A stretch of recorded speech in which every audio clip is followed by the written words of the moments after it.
Hello internet friends, hope you're doing well. Settle in for a rambly video. It's one of my updates. I like to do these. People seem to enjoy them and I really like doing them, recapping what I've been doing in Star Wars Galaxies Legends over the past couple of months, month or so. It's been a big time of change for me. That's what's been going on mainly.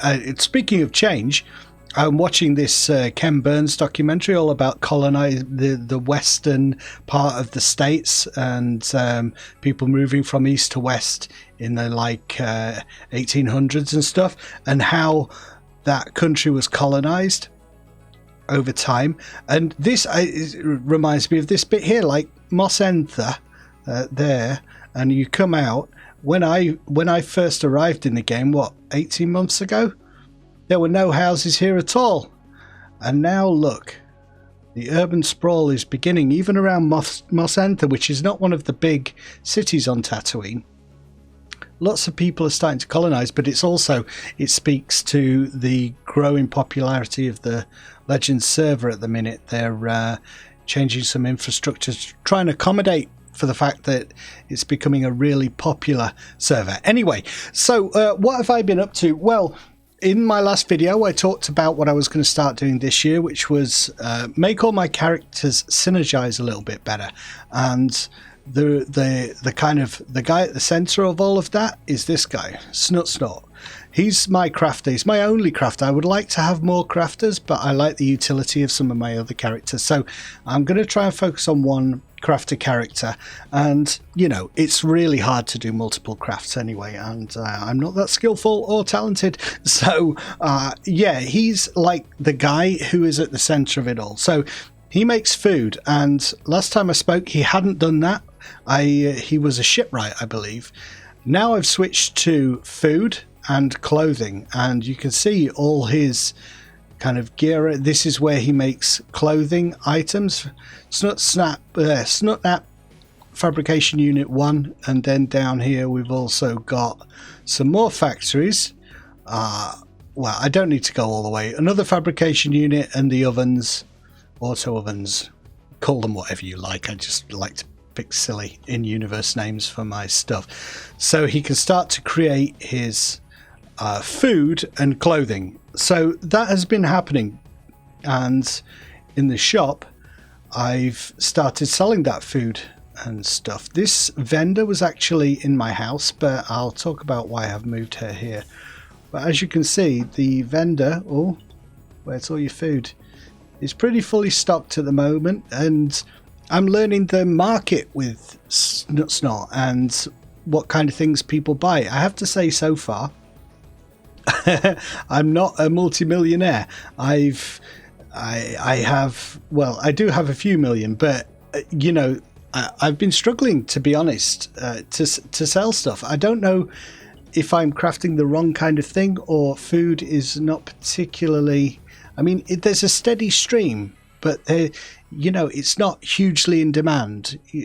So far I'm making more money through just selling loot items and things, and it's hard to it's not very interesting just to look at screens there, is it? Just staring at stock.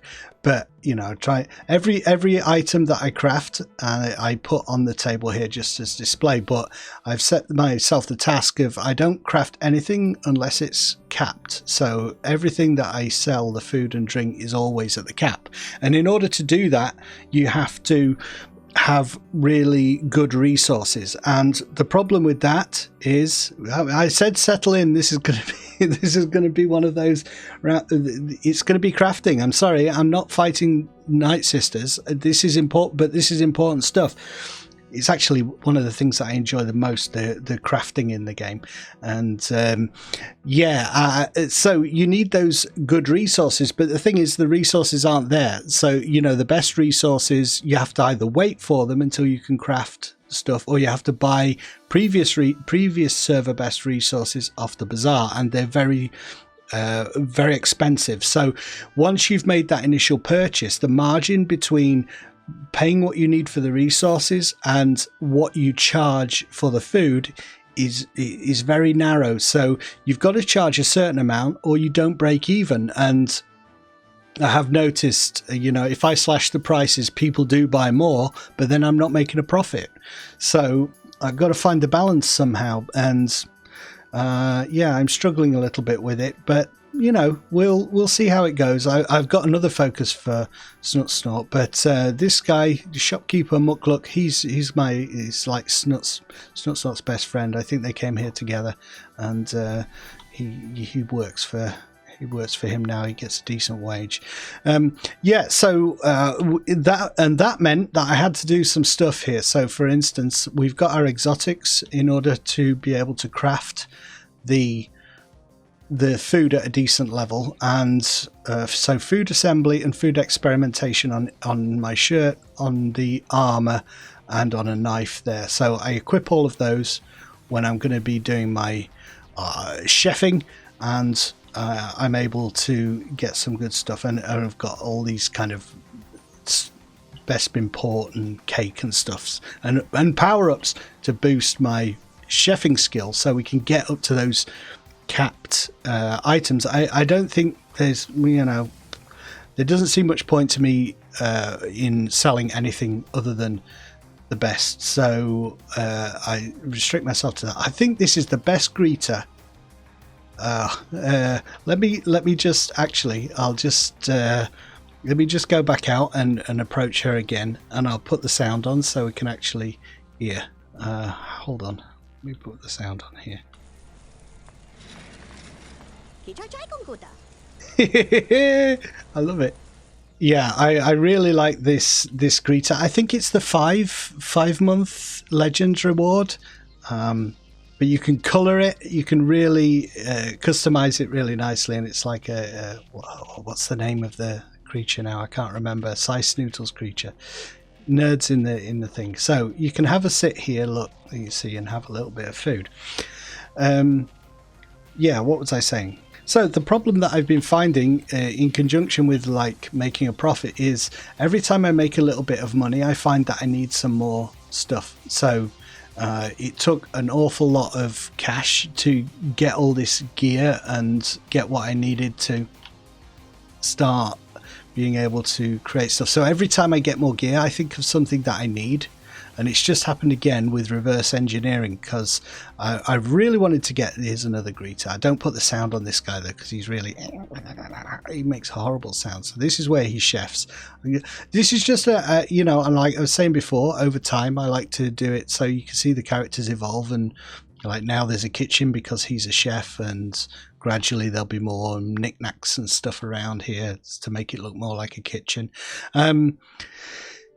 So I really wanted to get into reverse engineering with him as well, because it's something that's always intrigued me, and I've started doing that. So another example of that is like this thing. I did this for the podcast. And I'd never have put that down, and this weird sort of bench thing with a microphone and a screen and stuff. Some of you were asking as well, like loads of people commented on the game footage and the graphics and stuff. That was just created in Premiere and Photoshop and a little bit of After Effects to create the animation on the waveform and stuff. So that was fun to do. So this is like his area where he's communicates with people across the galaxy, I guess. And this one for covert communications. If you need some, I don't know, illegal spice or some Twi'Lek wenches, we can order those easily. So the next thing that I did with Snort was so I'm getting into reverse engineering, and that again, I was making a little bit of money with the stuff that I was selling, the little bit of food and drink I was selling, and then thought I do want to sort this reverse engineering thing out. And that again, we had to get exotics on everything. So we got the exotics on, plus we need luck and reverse engineering chance. So on your exotics, you want plus 35 luck, and reverse engineering should be 4. The only one that I've not got 4 on is the chest piece. We've got a 4 reverse engineering weapon there. Reverse engineering shirt doesn't go up to 4. The max on a shirt is 3. And then everything else, all my clothing, this is look, we're maxed. Need to do the bandolier still, but everything else is maxed on look. So we get well over 1,000. I also got 1,000 look. You need to be creating 35s for slotted clothing, and over 1,000. So I said over 1,000 look you need, and for reverse engineering. Let me just equip everything, and we can see what I'm up to. I think I'm one off the cap because of the armor piece doesn't get me up to the max for reverse engineering. So where are we? Reverse engineering chance 125. Let me remember how I boost this now. Oh, that's right. It's in conjunction with all the power-ups and stuff. We get up to 158, and the max is 159. So I just need that breastplate on number 4. But that was hugely expensive as well. So again, that knocked me down. All the profit I'd made went into buying or creating these statted clothing with power bits and whatnot, or just buying them off the bazaar. So yeah, I mean, I could mitigate that, couldn't I, by not having these goals? But I like those goals. Sorry, that was just really annoying me. All my droid controls had gone away and stuff wasn't slotted in. That was because I was switching professions. When you switch professions, it resets some items and stuff. I was doing that. I switched to a munitions trader to try and create that breastplate, a level 4 reverse engineering breastplate, because there's none on the bazaar. There's no attachments, no breastplates. And with Ithorians as well, the likelihood that someone will create an Ithorian chest plate with reverse engineering 4 and look 35 is, I don't think people don't create chest plates with 35, well, with reverse engineering very, very much, and they don't create Ithorians because that kind of curtails your market even further.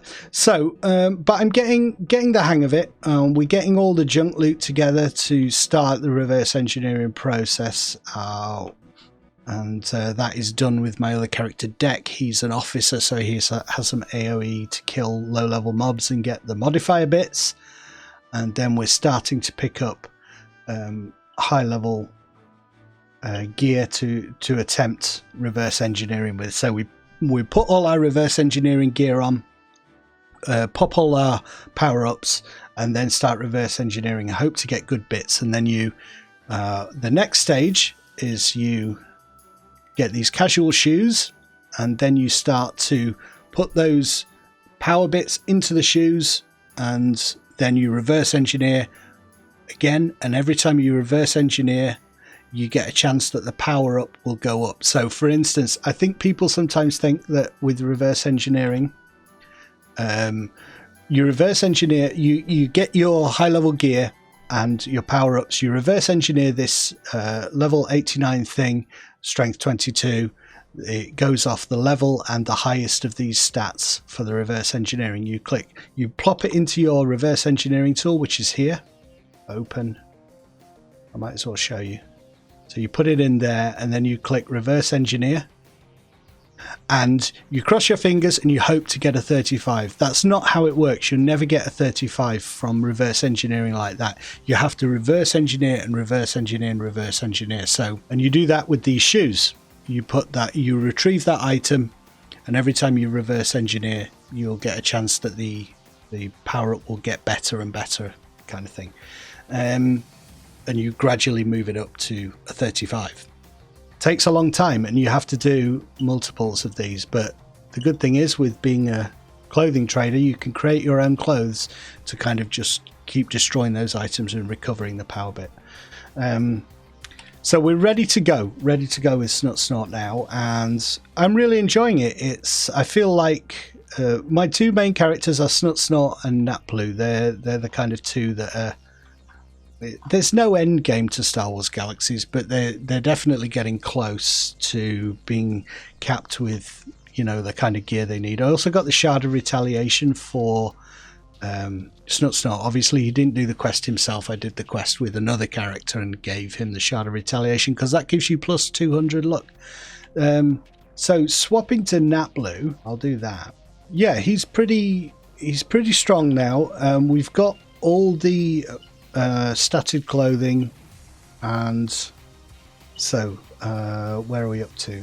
Yeah, I've gone for agility. I like to stack agility. I find that agility is more important to me than other stuff. I know people do block chance, parry chance, glancing blow, those exotic stats, but I just find that stacking agility really works well. Some of these have, so I've got some strength on there because I do a lot of stuff solo. So if I go too tanky with him, he will. That's why I've got the heroism set rather than guardian set, because I think I need a little bit of DPS because I do a lot solo. We've had the Shatterpoint cloak and the belt of Bodabas for a while, and then I did this clothing which I was helped with by a friend, and it has made a difference. I started doing some stuff, some stronger level content, and it has made a difference, but not huge. So I think the priority is the cloak and the belt. They do a huge difference, and the static clothing is nice on top. It's a nice little boost. So yeah, what else can I show you? The lightsaber. I created a lightsaber when I first got to 90. I think before I even got the cloak or the boots and the belt. Which is it? The belt? It's the cloak that gives you lightsaber experimentation and other experimentation stuff. And I've never been able to create as good a lightsaber as that first one that I did before the cloak. So I think it was just fluke, but this one I just couldn't get as good a thing as I could before. But I had to create a new lightsaber because I needed to put these skill mods into it. And anyway, you know, damage is not as important as blocking for a tank, even though I'm contradicting myself. I'm trying to find a balance between. So, you know, I do PvE the most, so if you're doing PvP, then you really need to pick a focus. But for Naplu, I like him to be a little bit middle between DPS and damage, DPS and tankiness. But that's with regards to the, you know, the static clothing and stuff. In terms of his build, some of you were asking about his build. What is that? He's just pure tank. Light side, I've gone for just all tank. So Saber Reflect, and that goes with Saber Block. Someone was saying the other day that Saber Block and Saber Reflect synergize really well. And they do. You become super tanky if you pop them both at once. But I don't know if this is a pro tip, but it's a tip that I have that certainly works for me, is don't pop them at the same time. Because if you're fighting a really high level mob, then and you have Saber Block and Saber Reflect running at the same time, there'll be this window when both buffs drop and you're really, really vulnerable. So what you really want to do is alternate. So Saber Block, and then when that starts to run out, use Saber Reflect, because Saber Reflect does protect you. It doesn't just reflect damage. That damage that is reflected doesn't hit you. So it's a kind of a lesser Saber Block. So if you alternate them, there's a smaller window. They will both be down at some point, but it's a much smaller window. So alternate is the thing that I do. And then what else? Alacrity. Yeah, just basic stuff. I like my basic stats. I like I like the agility, and I like that stuff. Got Force Cloak back because that's really handy. Yeah, and we can afford it now. I'm not trying to Beastmaster stuff. Beastmastery was something that I didn't stick with. I created my high level pet and then thought, yeah, it's good, but perhaps not for me. So the likelihood of me doing a Beastmaster guide is not high now, because it would mean respecking everyone back to something else, and But Zueljin did a video. He was stealing the DNA of a hawk bat and talked through a bit of his process of creating high-level pets. So it might be worth checking that out. Right. I think that's pretty much it. That's where I'm up to. What have I talked about? I've talked about pretty much everything I'm up to. What is going on next? What videos are coming up? I could answer that question that I've asked myself and no one else is bothered with. Yeah, I mean, I've got a few tutorial ideas and working up videos generally coming out. Those will come out on Saturday, and then anything else is kind of a bonus if it comes out at a different time. Usually streams and stuff like that. I've not been streaming so much. I've just been playing the game, which I do periodically. I did it when Napyet was doing his Jedi trials and stuff. I just feel like, you know, I don't need to stream. I just need to play the game and enjoy the game, and that's what I've been doing. So thank you for watching. Hope you're enjoying the game as well. YouTube is going well. I had to do that video about the ISOs, which I didn't really want to do, but I did want to make my position clear on that one. I know that not everyone agrees. Everyone has different opinions, and we are all entitled to our opinions, but that was where I was coming from. And yeah, it's good. I just enjoy doing the videos and stuff, and it's a nice kind of distraction for me from other stuff. So thank you for watching as always, and thank you for your support.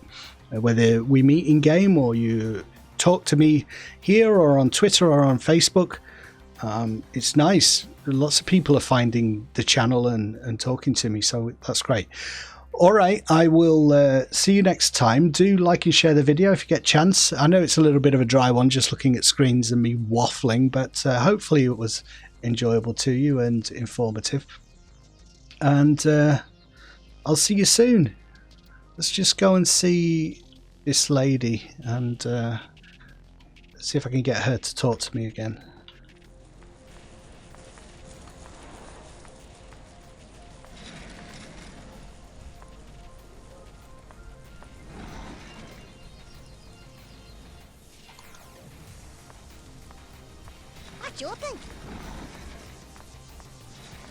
Well, that didn't work very well, did it? Never mind.